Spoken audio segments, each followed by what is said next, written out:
유독 누가복음을 보면 이 돈에 관련된 말씀이 많이 기록되어 있습니다. 아마도 그것은 사도행전에 이제 교회들 또 선교와 구제를 염두에 두신 하나님의 큰 그림의 일환인 것 같습니다. 근데 오늘 읽어드렸던 본문은 16장 1절에 보시면 제자들에게 하신 말씀입니다. 우리가 잘 아는 그 탕자의 비유는 15장에 나오는데 바로 직전에 이 비유는 바리새인들과 서기관들에게 어떤 그 위선과 또 재물에 대한 것을 책망조로 말씀하십니다. 그러면서 이어져서 바로 제자들에게도 이와 또 다른 내용이지만 같은 맥락의 메시지를 전하고 계십니다. 그것이 바로 16장에는 큰 줄기에 두 익숙한 이 기록이 나오는 게 뭐냐면 불의한 청지기 그리고 부자와 거지 나사로 이야기가 이제 앞뒤로 채워져 있습니다. 그래서 오늘 읽어드렸던 본문을 보면 지금 불의한 청지, 옳지 않은 청지기가 나오잖아요. 근데 이 옳지 않은 청지기가 약간 관리가 오히려 주인에게 칭찬을 받아요. 그러니까 의롭지 못하고 옳지 못한데 주인이 칭찬을 한단 말입니다.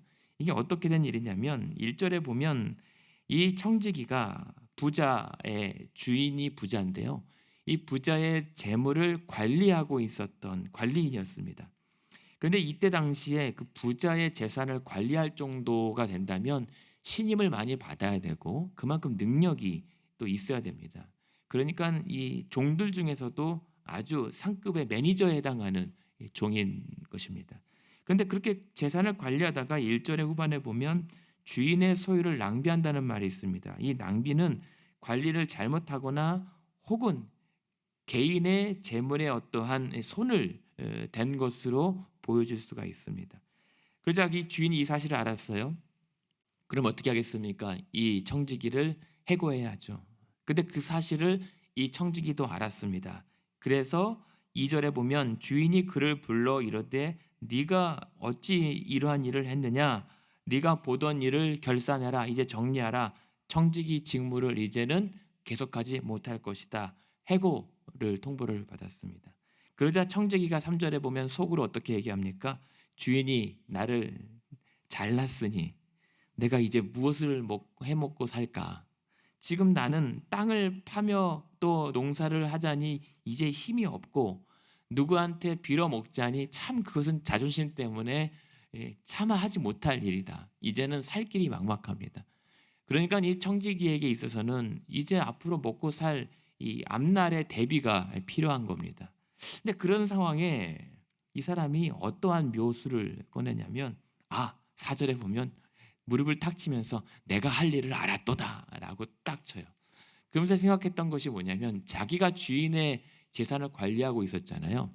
주인의 돈을 다른 사람들에게 꾸어줬단 말입니다. 그것을 장부에 기록하고 그 사람이 제때에 원금을 갚는지 이자를 갚는지를 다 정리하고 있었던 사람이에요.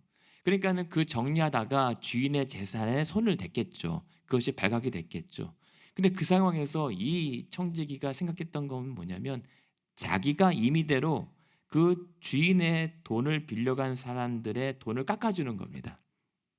그래서 4절에 보면 이렇게 하면 내가 이 직장을 이룬 후에 사람들이 나를 자기 집으로 데려가서 영접할 것이다.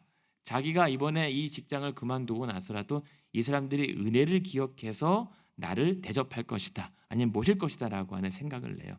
그래서 5절에 보면 주인에게 빚진 자를 일일이 불러요. 한두 사람이었겠습니까? 이 정도 부자인데. 그래서 언제 먼저 온 사람한테 네가 얼마나 빚졌느냐? 6절에 보면 기름 100마리입니다.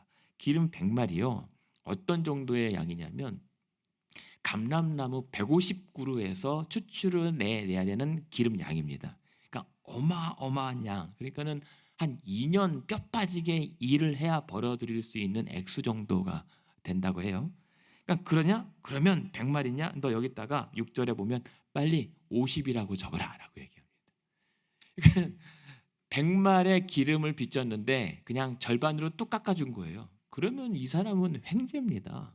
그동안에 갚은 것들까지 포함하면 이제 원금 회수가 얼마 안 남지 않았을지도 모릅니다. 그래서 얼른 적습니다.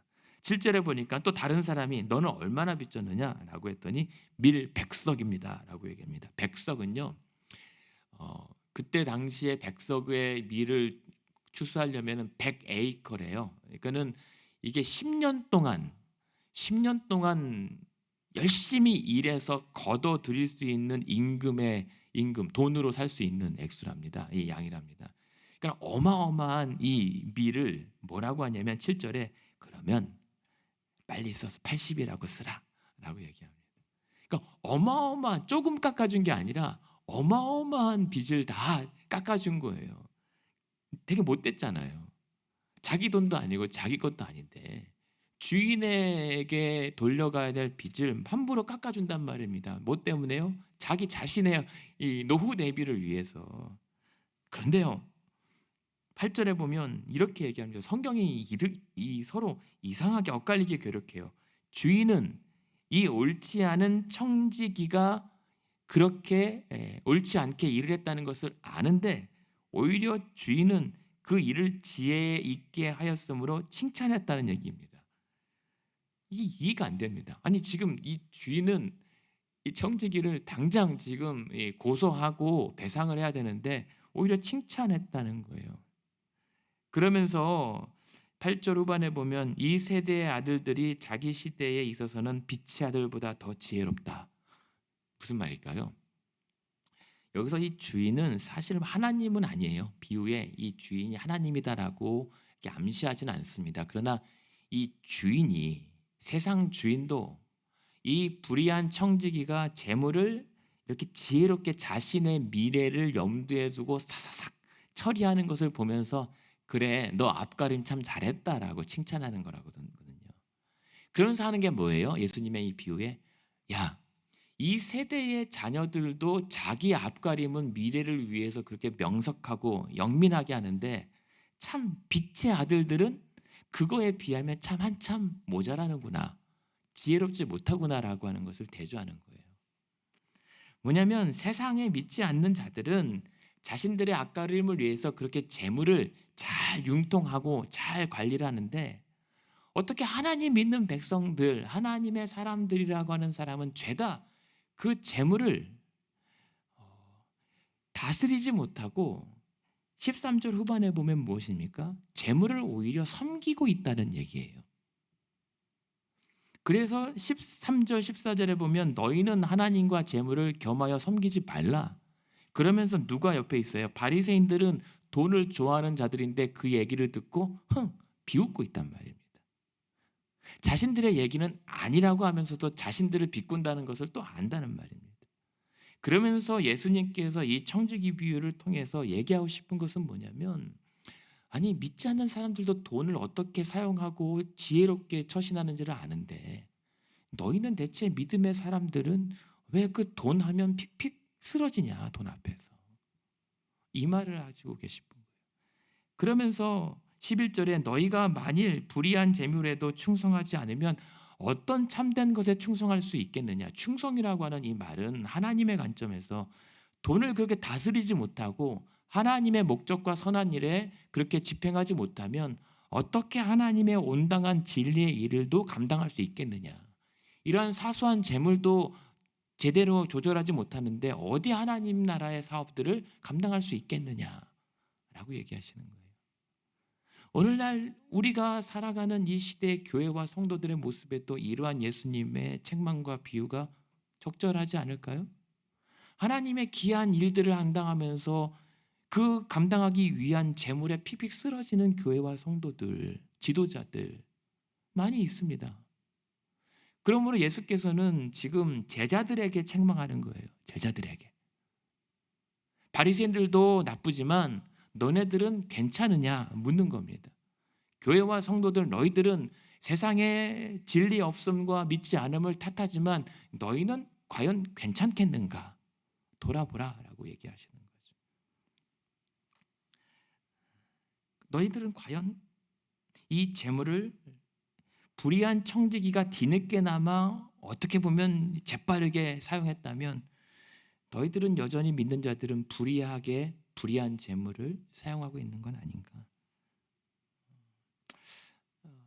우리가 이 사도행전의 그 선교의 그 나중에 일 사업들을 염두에 둔다면 누가복음에서 이 돈의 문제는 상당히 중요한 비중을 차지합니다. 근데 마찬가지로 교회와 우리 성도들의 신앙에도 돈은 하나님의 선한 재화가 될 수도 있지만 아주 위험한 매개가 될 수 있다는 것은 우리가 너무 잘 압니다. 어제도 우리가 잠깐 말씀에서 한 부자가 밭에 풍성한 소출을 거둬들인 다음에 와, 이 많은 곡식을 어떻게 쌓아놓지? 라고 했을 때 하나님께서 당장 그 영혼을 거둬가시면은 다 쓸모없는 그 어리석은 사람을 얘기했다면, 오늘은 하나님 사람들에게, 교회와 성도들에게 어쩌면 경고하시는 말씀일 수 있습니다. 하나님의 은혜를 교회가 쌓아두고만 있다면, 그것을 선하게 사용하지 않으면 그것은 회사와 뭐가 다른가?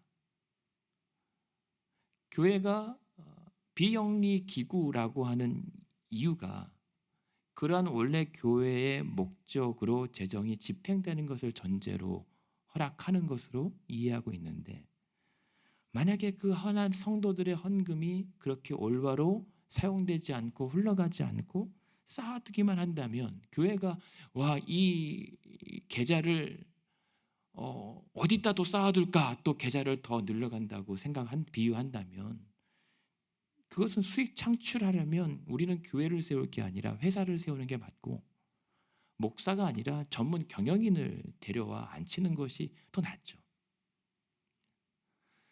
그런데 우리의 신앙과 교회의 어떤 비전이라고 했을 때에 우리가 바라보는 그 상이 어쩌면 이러한 세상 방식과 다를 것이 없지 않은가? 근데 더 위험한 것은 뭔지 아십니까? 그러나 교회는 전문 경영인이나 전문 사업체가 아니란 말입니다. 그래서 더 위험에 노출되기 쉬워요. 그런 부분들에 대해서 우리는 괜찮은가? 아니, 나는 괜찮은가?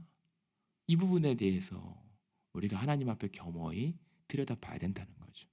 그러면서 이어지는 비유가 부자와 거지 나사로 비유라는 거예요.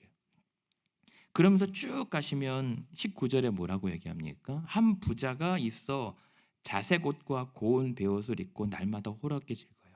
정말 화려한, 그리고 엄청난 부자입니다. 비유예요, 이것도. 그런데 그 집 앞에는, 대문 앞에는 나사로라고 하는 이 상처투성이로 그냥 옷 대신 상처를 입고 있는 거지가 있습니다. 그래서 그 거지인데 너무 힘들고 너무 비루하기 때문에 지나가던 들개들이 그 상처를 핥아도 저항할 수 없는 정도의 사람이었습니다. 그런데요,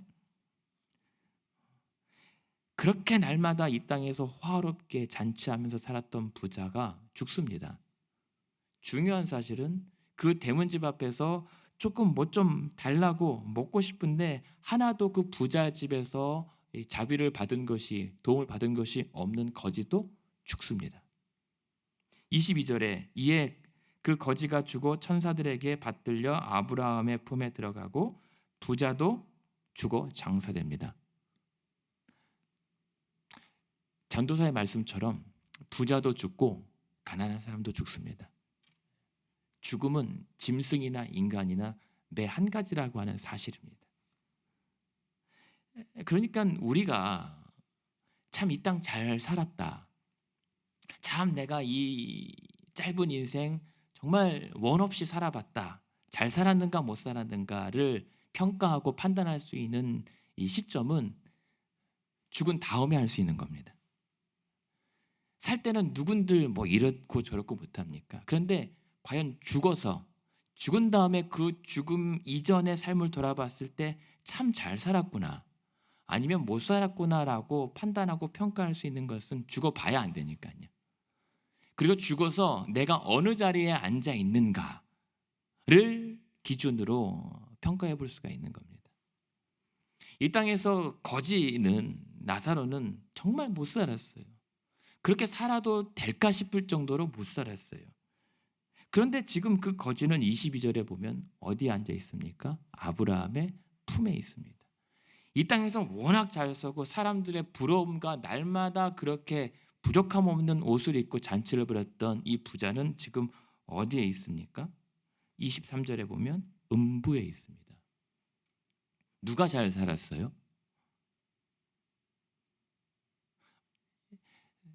우리는 이때 망설이게 됩니다. 분명 거지 나사로가 잘 살았다고 해야 되는데 그래도 부자롭게 살고 싶은 마음도 있기 때문입니다. 근데 그러나 피할 수 없는 결론은 거지 나사로가 잘 산 거예요.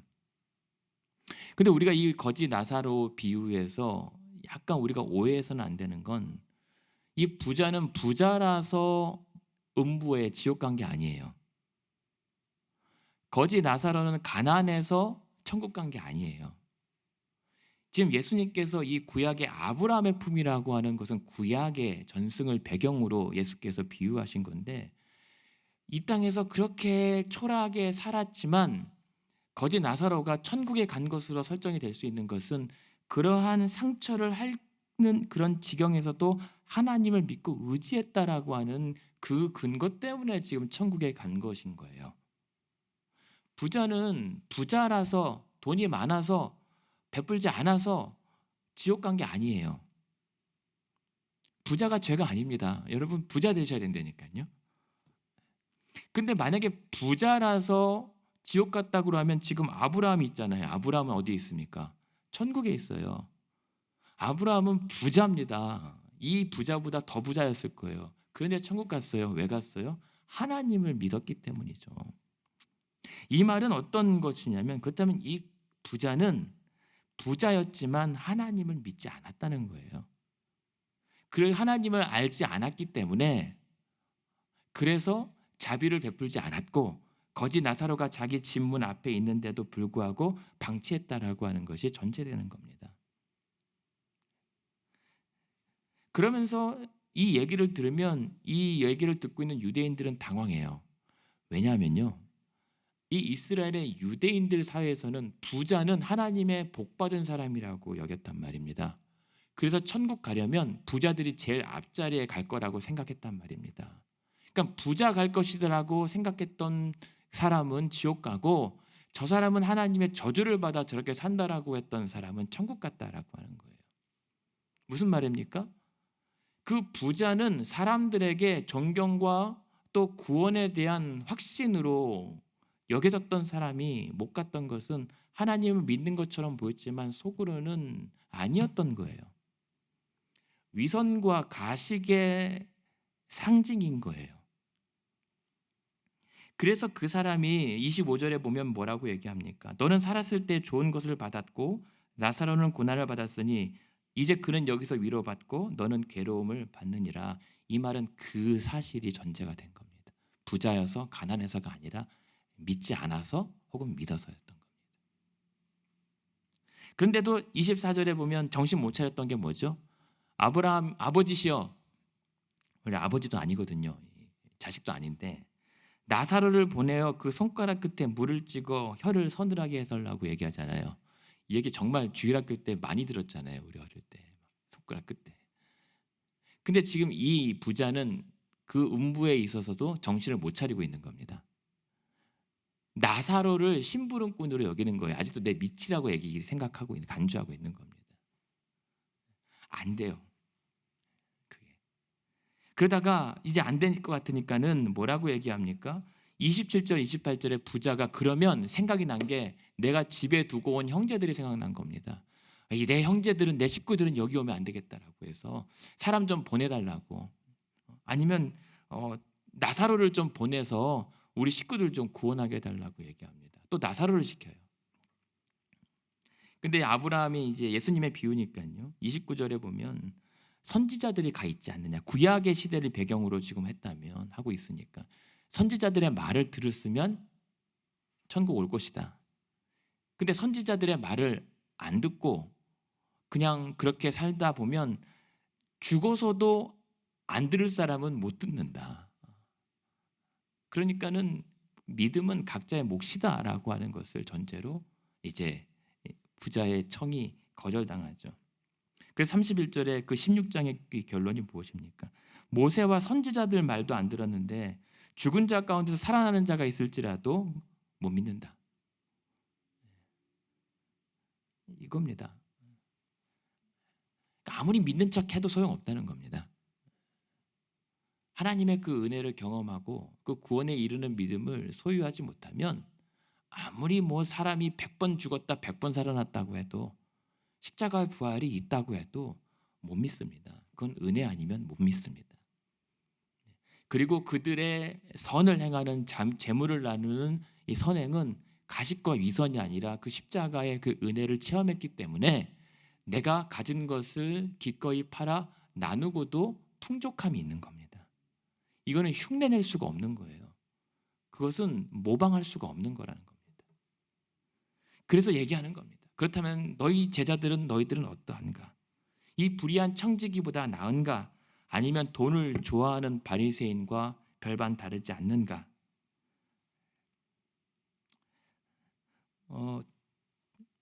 그래서 우리가 기도하면서 하나님 앞에 많은 기도의 제목들 가운데 사실 물질의 기도는 반드시 하셔야 됩니다. 하나님 저 돈 없어서 삽니다. 저는 그 기도는 못합니다. 오늘 돈 있어야 살죠.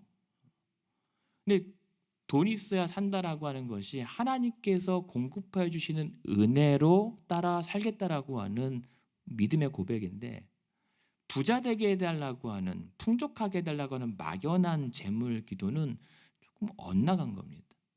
그래서 항상 우리가 재물을 위한 기도는 그 재물을 통하여 하나님의 선한 일들을 도모함이 항상 우리가 기도 내용에 따라가 줘야 되는 거죠. 내게 주신 은혜의 목표가 나만을 저장고인가 아니면 하나님의 선한 사업을 위함인가. 그러니까 우리가 그러면서 오늘 어쩌면 이 나사로 거지보다는 아닐지라도 이 땅에 부족하고 정말 조금 초라해져 보일 수 있는 이 상황이 닥칠지라도 그러나 우리가 알아야 되는 것은 가난한 그리스도인의 죽음이 이 땅에서 막강한 부자의 죽음보다 훨씬 낫다는 것을 알아야 된다는 겁니다. 우리는 당당해도 괜찮은 자들이잖아요. 제가 좀 있어 본 적이 없어서 제가 너무 실정 모르고 드리는 말씀일 수 있는데 그거 얼마 없다고 뭐 우리가 위축하고 비굴할 건 아니잖아요. 우리는 찬양했던 것처럼 어떤 세상 금과 은과 보화보다 바꿀 수 없는 가장 귀한 예수 그리스도 이름을 소유했다면서요. 받았다면서요. 없으면 어려운 건 당연한 겁니다. 하지만 그 없어서 어려운 것 때문에 비굴할 필요는 없잖아요. 그게 어릴 때는 이해가 안 되더라고요. 왜 목사 집안이 이렇게 못 살지? 왜 하나님이면 나를 이렇게 비참하게 만들지? 근데 지금은 모르겠어요. 괜찮았던 거예요. 없었어도. 왜냐하면 내게 가장 귀한 것을 그 값진 가장 귀한 보화를 내게 주셨고 하나님은 가장 귀한 것을 내게 이미 주었고 예수님은 가장 자신의 모든 것을 내게 다 주었는데 나는 그 하나님의 가장 귀한 것과 가장 비싼 것을 이미 받았는데 다른 것 없다고 내가 비참할 건 아닌데 나는 왜 초라해지는가? 그 말은요. 아직 내 삶에 예수보다 더 귀한 것이 더 많다는 증거거든요. 목사지만 아직도 예수님보다 귀한 게 더 많아요. 그냥 그렇게 예수님이 제가 가장 귀하다고 그렇게 살고 싶다라고 몸부림칠 뿐이지 오늘도 돈 없으면 못 삽니다. 그래서 기도하는 겁니다. 하나님 돈 좀 주십시오. 오늘 공과금이든 밀린 임금이든 사업을 운영하든 아이들을 키우든 가정을 일구든 돈 좀 주십시오. 하지만 내가 돈 없다고 이 하나님의 사람으로서의 자존심까지 버리지 않게 하여 주십시오.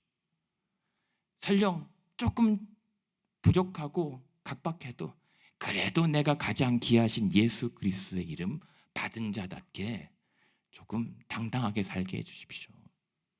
이게 우리 기도해야 되지 않겠습니까? 없어도 정 안 되면 냉수 한 그릇이라도 펑펑 나눠줄 수 있는 그러한 여유를 주십시오. 그래서 오늘 결론은 디모데전서 6장입니다. 한번 찾아보실까요? 신약성경 디모데서 6장, 디모데전서입니다. 디모데전서 6장 11절부터 보시면, 어제는 이 어리석은 이 사람아 라고 자신을 위하여 창고를 지었던 사람에게 이 사람아가 핀잔을 줬다면, 이제 하나님께서 바울을 통해서 하나님의 사람들에게 뭐라고 얘기하냐면 11절에 오직 너 하나님의 사람아 라고 얘기해요. 그러면서 뭐라고 얘기합니까? 11절에 이것들을 피하고, 그 위에 어떤 것을 피합니까? 10절에 돈을 사랑함이 일만하게 뿌리라고 하는 겁니다. 그래서 6장 6절부터 하나님의 사람들아, 그러나 경건을 이익의 방도로 생각하는 자들에게는 다툼만 있겠지만 자족하는 마음이 있으면 경건은 큰 이익이다. 만족하라. 하나님께서 적절하고 적합하게 주신 것에 만족할 수 있다면 그게 경건이다. 7절에 우리가 세상에 아무것도 가진 게 없는데 아무것도 가지고 가지도 못한다. 대신 오늘 하루 8절에 우리가 그러나 그 하나님의 은혜 안에서 먹을 것과 입을 것이 있다면 충분하다는 것을 알라. 그것에 감사하고 만족하라. 그러나 대신 9절에 조금 빠듯한 것에 대해서 감사할 것은 오히려 그것에 감사하지 못하고 9절에 부하려고 하는 자들, 더 가지려고 하는 자들은 오히려 시험, 올무, 여러 가지 어리석고 해로운 욕심에 떨어져서 결국은 그 사람이 파멸과 멸망에 빠질 위험이 더 크다. 그래서 나는 돈을 사랑하지 않습니다 라고 해놓고 실상은 돈을 사랑하게 되는 그 미혹함으로 일만하게 뿌리에 갇혀지는 겁니다. 그래서 이것을 탐내는 자들은 무서운 말씀이 10절에 미혹을 받아, 거기서 유혹만 있는 것이 아닙니다. 믿음에서 떠나버립니다. 믿음에서 떠나서 무엇입니까? 근심으로 자기를 찔러버립니다. 창이 자신의 몸을 관통시키는 거예요. 돈을 사랑함의 염려가. 그러므로 11절에 너 하나님의 사람아 이것들을 너는 피하고 오직 의와 경건과 믿음과 사랑과 인내와 온유를 따르며 믿음의 선한 싸움을 싸우라. 이 돈에 대한 이 다스림도 선한 싸움이란 말입니다. 영적 싸움만이 아니라 물적 싸움이 선한 믿음의 싸움이란 말입니다. 근데 그 믿음의 선한 싸움을 싸울 필요는 뭐 때문이죠? 그 12절에 이어지는 말씀. 그래서 영생을 취하라. 영원한 생명을 위해서 그러한 돈을 사랑함의 미혹에 넘어지지 말라. 17절입니다. 네가 이 세대에서 부자들을 명하여 그들을 향하여 마음 높이지 말라. 여러분 제발 부자 되시기 바랍니다. 부자 되십시오. 하지만 부자 되는 것이 삶의 목표가 되지 말아야 합니다. 그래서 여러분 우리가 살 때 정함 없는 재물에 소망 두지 말라고 하잖아요. 불확실합니다. 재물은 우리를 보장해 주지 못해요. 있으면 없다가 있는 듯 어느새 사라져 버립니다. 그러한 것들에 마음을 두지 말고 소망 두지 말고 어디에 소망을 둬요? 오직 우리는 모든 것을 우리에게 후히 주사 누리게 하시는 하나님께 소망을 두라. 그게 진짜 부자입니다. 돈 얼마 주는 것보다 돈을 찍어내는 분을 따라가는 게 부자입니다. 그러면서 18절에 그런 하나님께 두어서 우리에게 힘쓸 게 뭐예요? 돈이 아니라 선을 행하고 선한 사업을 하고 나누어 주기를 좋아하고 너그러운 자가 되게 하는 것. 이것이 19절에 바울이 이렇게 얘기합니다. 이것이 장래에 자기를 위하여 좋은 터를 쌓아 참된 생명을 취하는 것이다. 이것이 성도들의 노후 대비다 라고 얘기하는 겁니다. 여러분 그렇게 아름답게 또 제자답고 교회답게 우리들의 삶의 노후를 설계하는 저와 여러분의 하루 되기를 주님의 이름으로 축원합니다.